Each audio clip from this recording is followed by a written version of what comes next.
Welcome to the Dr. Ginny Show. This is my first podcast where I announce that we are now under a new branding.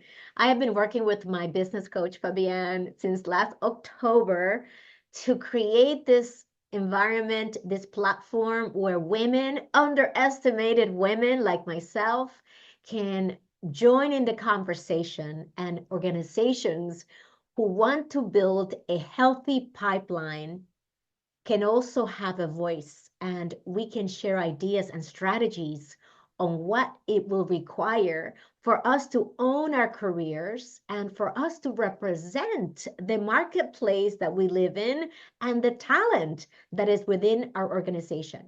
As we are wrapping up 2024, and when you listen to this podcast, I want to invite you to build unstoppable momentum. And to accomplish that, I'm going to give you three pathways in which we can do that. The first one is, how are we elevating our energy? As a company, there is a vibe that we create so that when employees come to our workplace, virtually or live, there is an energy of innovation, of openness, of creativity, of collaboration, of getting results, of working with clients in a way that supports their needs and also helps us offer them the services and the products that we create for them. And there's also the energy of the future. What is around the corner? What is the vision that we have going forward? And to articulate that vision to our partners so that they can also align and we can align with them. And that energy is at the organization level as well as the individual. So, as a woman and leader, what is the energy that you are cultivating daily? And this may seem like it's out of your reach, especially if you are a woman who feels she's overwhelmed. And as a company with employees where women are working in your teams and they may feel stretched thin because there's so much on their plates, it's overflowing. How are you managing and cultivating a sense of wellness and well being that supports you in building momentum in your career? Remember, I mentioned that as women, we tend to get so bogged down with the daily grind that we forget that we have a career to focus on. Not only focusing on doing a great job, and delivering the results that we know we need to deliver for our company and our teams.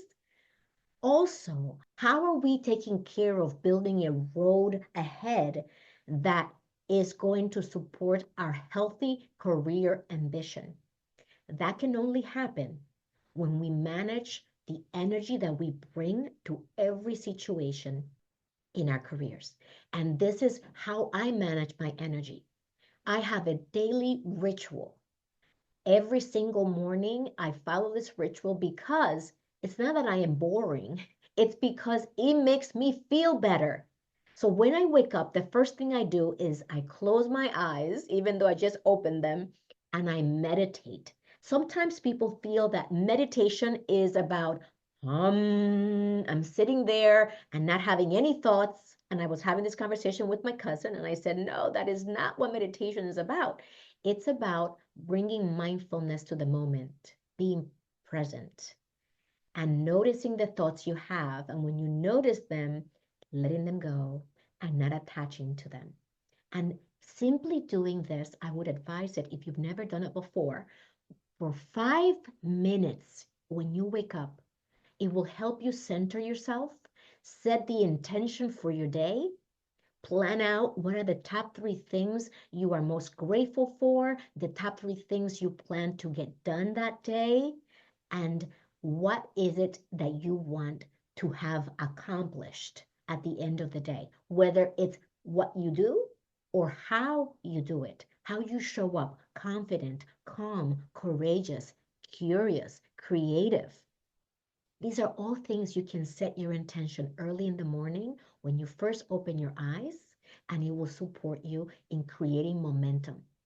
The second step to building unstoppable momentum is to be clear on your vision. And you will hear me say this over and over again. And as a matter of fact, I have a big reveal for you during this episode, which is that my next book will be launching in September of 2025. That is my target goal. So almost a year from now, you will be hearing from me again in the second book of the series of Fearless Women at Work. So I cannot wait to bring this to you. The reason why this came to mind right now is because in that book, I'm going to spend an entire section of the book focused on the value and the meaning of creating a compelling vision for yourself. No matter where you stand in the company, as an organization, no matter what you're currently experiencing, having a clear vision of where you want to take your talent, the capabilities you want to develop, what kind of products you want to see in the future, what kind of services will help your customers in the best way. Having that vision is going to create all types of resources for you that right now you may be looking right at them and you don't see them as opportunities, because right now this is not what's in your frontal cortex, and your subconscious doesn't know to let in all the data and information related to that vision. Because if you're not clear on your vision, you're not tapping into all the resources you have available right now in front of you. So having that clear vision requires us to be quiet again, going back to mindfulness, sitting down, letting all the noise outside of us dissipate, and focusing for a few minutes on what is it that we want to create. And if this sounds to you like, Ginny, I don't have a choice in what we create. Life is happening, business is going on, and I'm just going to be responding and reacting to what's happening in my environment, versus I am going to intentionally set a vision for what we want to develop going forward. And we are going to take care of daily business, of course, bring home the bacon, of course, and also keep this visualization of what it is that we want for our future, and then reverse engineer it so we can bring it to reality with tangible goals that I can take action on daily, weekly, monthly, quarterly. That vision is imperative. It is essential for us to build unstoppable momentum in our careers, in our lives, and in our companies. And the last part that is so essential to building this momentum that will help you close this year and close your personal plans in an empowering way is to get the support that you need. As an individual, I've been having so many conversations with my business coach, with my book coach today for the first time as we plan out my third #1 bestseller. And notice I'm saying that because that's the vibe I want to put out there, that the third one is going to also have a massive impact on the lives of the underestimated women and leaders who read it or listen to it, and the companies who hire us. I am setting this intention and this vision and getting the support that I need so that I can accelerate. I want to have this impact and influence in the women and leaders who engage with us in our community at drginnybarrow.com.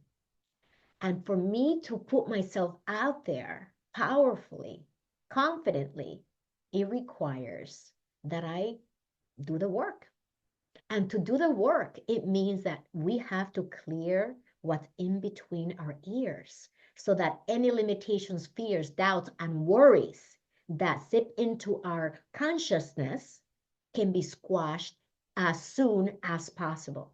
Because the longer I wait to squash those fears, doubts, and worries, the more I will be wasting my time, wasting my energy, my effort, my resources, which we know are very scarce, rather than going for it, owning my vision, and applying the skills that I know I have to see the outcomes that I know will be transformational for my audience, for the women and the leaders who are part of our executive bound and fearless women at work programs. So getting support, while it may seem like this is a weak attribute of yours and that you may not be capable enough to do it on your own, it is quite the opposite. Getting support is what smart and talented women do to move faster, do it better, and do it without feeling isolated. Because as women, we don't thrive isolated. As women, we do our best work when we collaborate. And speaking of which, one of the concerns that I've been bringing up to my circles of trust that I share with, and I'm bringing it to you for the same reason, is that I've noticed that as women, we tend to think that this world is very scarce, and we develop these sharp elbows and create this sense of competition among women. Yet, even amongst entrepreneurs, especially women and men entrepreneurs, I'm noticing how when I'm watching people like Tony Robbins, Dean Graziosi, Brandon Burchard, Jay Shetty, all of these people that I listen to, they all collaborate with each other. Whenever Tony Robbins has a big challenge or a summit and Dean Graziosi is helping it put it all together, they bring everyone they know to the stage. Sheldon, Jenna Kutcher, a few of the women who are part of those programs are also included in this mission to help to spread the impact we can have together. And yet, I notice that as entrepreneurial women and as women in the corporate world, there seems to be this mentality of scarcity, that there are not enough spots for us at the top, and therefore we're going to elbow and inch our way into those spots and not collaborate with other women and support them. If this resonates with you, if you've experienced anything like this, I want you to get in touch with me because I want you to be part of my next book. And I want to hear your insight as to how this phenomenon has impacted your career. There's also been the term thrown around of the queen bee, that woman who says, I got here and I paid my dues. Ginny, now it's your turn to pay your dues. Don't you think that I'm going to support you and I'm not going to be sending the elevator down for you. Climb that ladder, go up that rope, whatever you have to do, but leave me out of it. That mentality, my friends, has to go because that mentality is keeping us moving at a snail pace.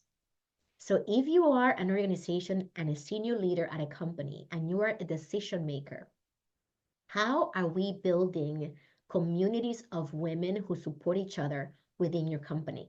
How are we as individual women surrounding ourselves with the resources we need, including other women who are on this journey with us? This is my call to action for you today. To build unstoppable momentum as you close out this year, and at any time when you listen to this recording, remember to manage your energy and cultivate a beautiful energy that will support your vision. And that leads us to the second step. Make sure you know what your vision is. And if you're not clear, give yourself grace. Simply take the time and be quiet to ask yourself, what would make me feel so fulfilled as it relates to my career, my family, my relationships, the different aspects of your life that really matter to you? And get your answer. Because guess what? When you ask, it is given. But if you don't ever ask, nothing will be revealed to you. And lastly, get support. I am part of communities that give me the guardrails, help me strategize, make me find resources that I didn't even know existed. And because of that, I've been able to do all these things that I've accomplished in this past 8 years instead of waiting for the next 20 to 30 years to learn those things. And if that is something you believe will support you, I recommend wholeheartedly that you gift yourself the gift of building momentum by following these 3 steps. And if you need support doing any of this as an organization or as a woman and leader, you can always find me at callwithginny.com. And if you're listening to this recording before November 14th and 20th, I will be hosting the Women's Fearless Leadership Masterclass. I will leave all the details for you to find them, but you don't want to miss this masterclass where I will help you and identify the 4 keys that I've used to take myself to the next level repeatedly for the last 30 plus years. I will see you there.